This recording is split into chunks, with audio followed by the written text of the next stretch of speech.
नमस्कार मित्रांनो, मागच्या व्हिडिओमध्ये आपण 12th SP मधला जो फर्स्ट चॅप्टर होता तो सुरू केला होता आणि त्याच्यामध्ये आपण meaning and definition of corporate finance हा चॅप्टर स्टार्ट केला. या व्हिडिओमध्ये आपण इम्पॉर्टन्स ऑफ कॉर्पोरेट फायनान्स हा पार्ट बघणार आहे. Why the corporate finance is important. In the functional management of business enterprise, importance is given to production, finance, marketing and personal activities. Among all these activities, utmost important म्हणजे सगळ्यात जास्त महत्त्व is given the financial activities. The importance of corporate finance may be discussed as follows. त्याच्यामध्ये पहिला point आहे helps in decision making. Most of the important decisions of the business enterprise are determined on the basis of availability of funds. हा फार महत्त्वाचा मुद्दा आहे की तुमच्या कंपनीकडे किती फंड्स अवेलेबल आहेत त्याच्यानुसार तुमचे डिसिजन्स होणार आहे की काय घ्यायचं आहे, काय पद्धतीने आपण काम करणार आहोत. कारण जर फंड्सच अवेलेबल नसतील तर तुम्ही त्याचं एक्सपान्शन आहे किंवा नवीन काहीतरी लॉन्चिंग आहे किंवा नवीन एखादी ॲसेट परचेस करायची, नवीन प्रॉडक्ट सुरू करायचं आहे, नवीन सर्व्हिस सुरू करायची, हे सगळ्याच्या सगळं कशावर अवलंबून आहे तर तुमच्या availability of funds. It is difficult to perform any function of business enterprise independently without finance. म्हणजे फायनान्स नाही आहे आणि तरी देखील तुम्ही एखादी नवीन ॲक्टिव्हिटी सुरू करणं हे फारच अवघड आहे. टू अ सर्टन एक्सटेंट तुम्ही सुरुवात करू शकता, नाही असं नाही आहे, पण नंतर ते जर तुम्हाला कंटिन्युएशनमध्ये करायचं असेल तर तुम्हाला फायनान्स काय मस्ट आहे. Every decision in the business is needed to be taken keeping in view of its impact on profitability. There may be number of alternatives, but the management is required to select the best one which will enhance profitability. Business organization can give green signal to project only when it is financially viable. Thus corporate finance plays significant role in decision making process. म्हणजे financially viable project म्हणजे काय तर कुठल्याही कंपनीने finance raise केलेला आहे, finance collect केलेला आहे आणि तो फायनान्स यूज करताना अशा प्रोजेक्टमध्ये यूज करायचा आहे की ज्याच्यामधनं तुम्हाला प्रॉपर किंवा सफिशियंट ॲडिक्वेट रिटर्न्स मिळायला पाहिजेत. अशा प्रोजेक्टलाच आपण काय म्हणणार, फायनान्शियली व्हायबल प्रोजेक्ट आहे, म्हणजे इट इज प्रॉफिटेबल. असं असेल तरच ते कंपनी त्या नवीन प्रोजेक्टला काय देऊ शकते, ग्रीन सिग्नल देऊ शकते, म्हणजे तो प्रोजेक्ट स्टार्ट होऊ शकतो. Thus corporate finance plays significant role in decision making process. म्हणजे कुठलाही प्रोजेक्ट सुरू करताना जो डिसिजन मेकिंग प्रोसेस आहे ती ह्याच्यावर डिपेंड आहे. आता पुढचं इम्पॉर्टन्स आपण बघणार आहे ते आहे helps in raising capital for a project. Whenever a business firm wants to start a new venture means new project, it needs to raise capital. Business firm can raise funds by issuing shares, debentures, bonds or even by taking loans from the banks. आता हे obvious आहे की कुठलाही नवीन project सुरू करायचा असेल, बरोबर आहे, म्हणजे नवीन मशीन परचेस करायची आहे, त्याच्यामध्ये काहीतरी एक्सटेन्शन करायचं आहे, तर तुम्हाला कंपल्सरी काय लागणार आहे, फायनान्स लागणार आहे. मग हा फायनान्स कशा प्रकारे रेज होऊ शकतो तर कंपनी शेअर्स इश्यू करू शकते किंवा डिबेंचर्स इश्यू करू शकते किंवा बॉन्ड्स करू शकते किंवा डायरेक्टली बँकांकडनं लोन पण घेऊ शकते. आता आपण नेक्स्ट इम्पॉर्टंट बघूया. Helps in research and development. Research and development must be undertaken for the growth and expansion of the business. Detailed technical work is essential for the execution of projects. Research and development is lengthy process and therefore funds have to be made available throughout the research work. This would require continuous financial support. म्हणजे आता कुठल्याही कंपनीच्या बाबतीत कसं असतं की R&D department असतं, आपण मागच्या व्हिडिओमध्ये एकदा बघितलेलं आहे. तर ते काय करत असतात की आत्ता जी काही सिस्टीम सुरू आहे किंवा आत्ता जे काही टेक्निक सुरू आहे त्याच्यामध्ये अजून कुठली नवीन टेक्निक आणली, अजून नवीन कुठली सिस्टीम ॲडॉप्ट केली की जेणेकरून आपलं वर्क फास्ट होईल, आपली कॉस्ट कमी होईल, आपलं आउटपुट वाढेल आणि आपली प्रॉफिटेबिलिटी वाढेल.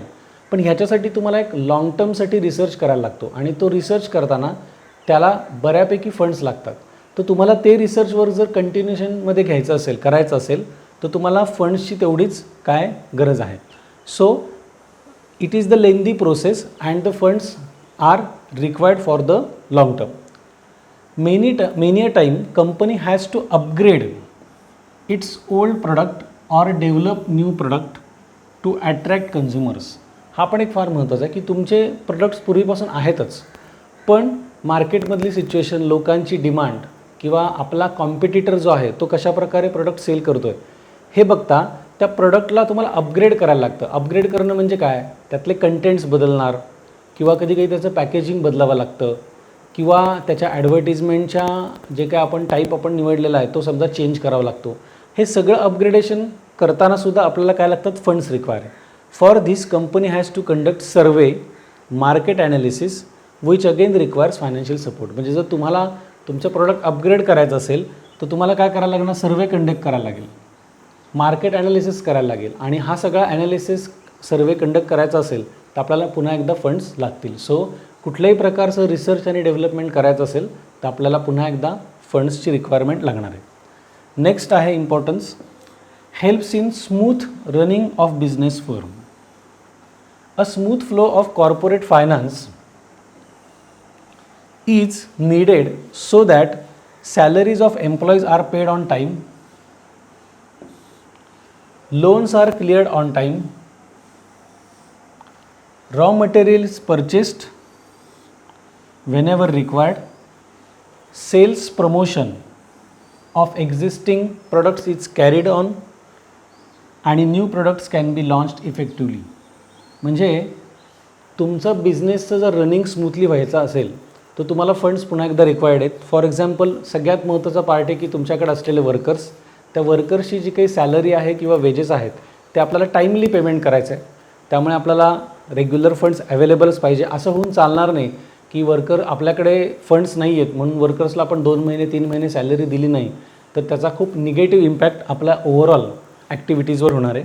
नंतर जे लोन्स आपण घेतलेले आहेत म्हणजे अदर बँक्सकडनं घेतले असतील किंवा फायनान्शियल इन्स्टिट्यूशन्सकडनं घेतले असतील ते लोन्स आपल्याला वेळच्या वेळी रिपे करता आले पाहिजेत. आपल्याला जे काही रॉ मटेरियल लागतं ते वेळच्या वेळी टाईमली परचेस व्हायला पाहिजेत. नंतर एक्झिस्टिंग प्रोडक्टचं आपल्याला प्रमोशन करायचं आहे, ॲडव्हर्टिजमेंट करायची आहे, तर त्यासाठी आपल्याला पैसे लागणार आहेत. आणि नवीन प्रोडक्ट लॉन्च करायचं असेल तर त्यासाठी पण लागणार आहेत. नेक्स्ट इम्पॉर्टन्स आपण बघूया, brings coordination between various activities. Corporate finance plays significant role in control and coordination of all activities in an organization. For example, production will suffer if finance department does not provide adequate finance for the purchase of raw materials and meeting other day-to-day financial requirements for smooth running of production unit. Due to this, sales will also suffer and consequently म्हणजे ultimately त्याचा effect काय होणार आहे, income of concern as well as rate of profit will affected. Thus efficiency of every department depends upon the effective financial management. आता याच्यात एक खूप simple example दिलं आहे की समजा आपल्याकडे रॉ मटेरियल परचेस करण्यासाठी आणि तुमचे डे टू डे एक्सपेन्सेस जे आहेत ऑर्गनायझेशनचे ते स्पेंड करण्यासाठी तुमच्याकडे फंड्स कमी आहेत. असं झाल्यानंतर ॲटोमॅटिकली तुमचं रॉ मटेरियल कमी आलं. रॉ मटेरियल कमी आलं की तुमचं प्रोडक्शन किंवा आउटपुट कमी झालं. प्रोडक्शन आउटपुट कमी झालं की तुमचे सेल्स कमी झाले. सेल्स कमी झाले की रेव्हेन्यू कमी झाला. रेव्हेन्यू कमी झाला की प्रॉफिटेबिलिटी कमी झाली. म्हणजेच तुमच्याकडे फंड्स जर इनसफिशियंट असतील, बरोबर आहे, तर तुमच्या ॲक्टिव्हिटीज सफर होणार आहे, म्हणजे त्या हॅम्पर होणार आहे किंवा त्याच्यावर निगेटिव्ह इम्पॅक्ट पडणार आहे. अशा प्रकारे होणार आहे. ठीक आहे. आता next part, promotes expansion and diversification. Modern machines and modern techniques are required for expansion and diversification. Corporate finance provides money to purchase modern machines and technologies. Therefore, finance becomes mandatory म्हणजे compulsory for expansion and diversification of a company. आता expansion म्हणजे काय, तर आहे त्याच्यामध्ये तुम्ही वाढ करणं, इन्क्रीज करत जाणं, that is called as expansion. आणि डायव्हर्सिफिकेशन म्हणजे काय, तर समजा एखादी कंपनी आहे, त्याचे 4-5 वेगवेगळे प्रोडक्ट्स आहेत आणि त्यांच्याकडे अवेलेबल फंड्समधनं ते 4 to 5 जे काही प्रोडक्ट्स आहेत त्यांचं मॅन्युफॅक्चरिंग रेग्युलर बेसिसवर करत आहेत. ओके, आता हे करत असताना त्यांच्या असं लक्षात आलं की आपल्याला 5 पैकी 3 प्रोडक्ट्सला डिमांड जास्त आहे, सेल जास्त आहे, रेव्हेन्यू जास्त आहे आणि 2 प्रोडक्ट्सला कमी आहे. तर 2 प्रोडक्ट्सचं समजा तुम्हाला थोडंसं आउटपुट कमी करून त्याचे फंड्स दुसरीकडे डायव्हर्ट करायचे.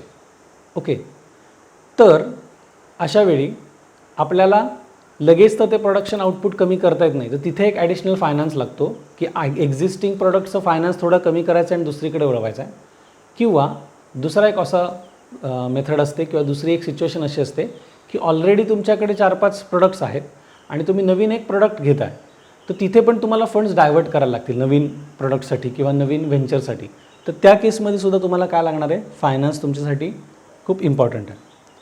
नेक्स्ट आपल्याला बघायचं आहे मॅनेजिंग रिस्क.